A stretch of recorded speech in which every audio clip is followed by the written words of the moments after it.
Doutora Débora, e como advogada em direito empresarial, coloca como destaque uma observação relevante que a lei não traz dentro dos contratos de locações comerciais, especificamente. Então, doutora Camila, tem algumas cláusulas que a gente pode observar e trazer dentro desse contrato que não estão expressas na lei, né? Muitas vezes o contrato de locação empresarial, ele é feito primeiramente por uma pessoa física ou um CNPJ temporário. E num segundo momento é constituída a pessoa jurídica que será a empresa que atuará como locatária dentro desse contrato. E para que essa cessão seja garantida e autorizada pelo locador, é necessária uma cláusula de cessão. Entendi. Então vamos supor que eu quero garantir um ponto, né? Eu tenho uma empresa que ainda não está aberta, eu assino esse contrato de locação com o meu CPF, tendo essa cláusula prevendo que futuramente eu vou fazer essa cessão desse contrato para o CNPJ da minha empresa, é isso? Exatamente. Outro ponto importante é o prazo do contrato, quando o ponto vai ser um ponto de franquia. Quando a franqueadora autoriza a abertura de um ponto de franquia, de uma loja de franquia, ela leva em consideração questões de territorialidade de outros franqueados, posicionamento de marca. É interesse dela expandir a marca naquele ponto. Então, durante todo o contrato de franquia, o franqueado deve garantir que ele vai conseguir ficar dentro daquele ponto. Se ele faz um contrato de locação menor do que o prazo do contrato de franquia, pode ser que ele perca o direito de continuar atuando nesse ponto e pague multas para a franqueadora por rompimento de contrato. Então, esse contrato de locação, eu tenho que garantir que o prazo de duração dessa locação seja exatamente o mesmo prazo que eu tenho para ficar ali naquela franquia. Exatamente.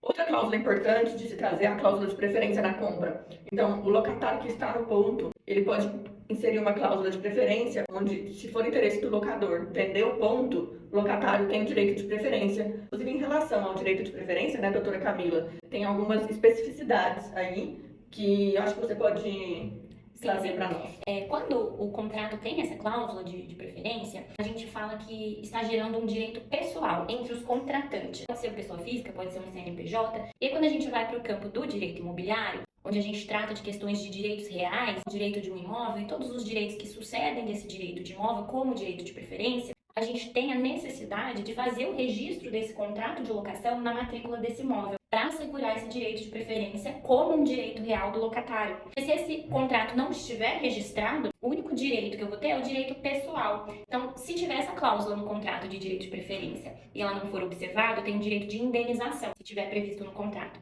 Agora, se esse contrato está devidamente registrado na matrícula desse imóvel, então eu vou ter o direito de preferência que obrigatoriamente vai ter que ser seguido. E outro ponto importante de fazer o registro desse contrato de locação na matrícula do imóvel é porque, caso eu não adquira esse imóvel no direito de preferência e um terceiro venha a adquirir esse imóvel, o meu contrato de locação ele vai permanecer vigente até o final do prazo. Esse terceiro, ele é obrigado a respeitar esse contrato. Então, isso quer dizer que, se eu tenho um contrato de locação comercial e eu registro esse contrato em cartório, meu direito de preferência fica garantido. Exatamente isso. Doutora Débora, e caso o locatário queira renovar esse contrato de locação, que é muito comum nos estabelecimentos comerciais, como se dá esse procedimento de renovação? Primeiro, tem que ter garantido que o locatário ficou no mesmo ponto, né, por um período de pelo menos 5 anos e que ele tenha exercido o mesmo ramo de mercado durante pelo menos 3 anos. O prazo para essa ação renovatória é de 1 ano até 6 meses antes do vencimento do contrato de locação. E é aí que mora o perigo, porque não pode esperar vencer o contrato de locação comercial para começar a se falar em renovação de contrato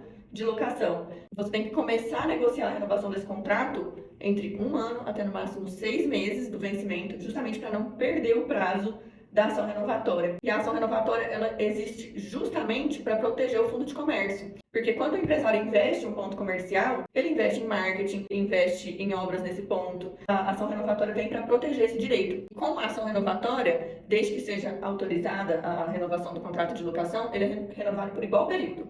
A ação renovatória, ela é obrigatória, uma ação judicial, ou as partes, né, o locador e o locatário, podem simplesmente combinar essa renovação de forma extrajudicial. A ação renovatória ela não é obrigatória, o contrato pode ser renovado por negociação entre as partes, só que a ação renovatória é um direito concedido ao locatário de que ele tenha a garantia da renovação desse contrato por igual período, justamente para proteger os direitos dele de fundo de comércio. Então, caso o locador não queira renovar aquele contrato numa eventual negociação, essa ação renovatória que vai garantir o direito dele de permanecer ali, é isso? Exatamente. Por isso que é tão importante o contrato de locação comercial, ele é indispensável, e é por isso que é importante que ele seja feito com a orientação de um advogado, porque a gente trouxe aqui questões específicas que não necessariamente estão expressas em lei e que o conhecimento de um advogado pode trazer cláusulas que resguardem direitos do locatário e do locador também.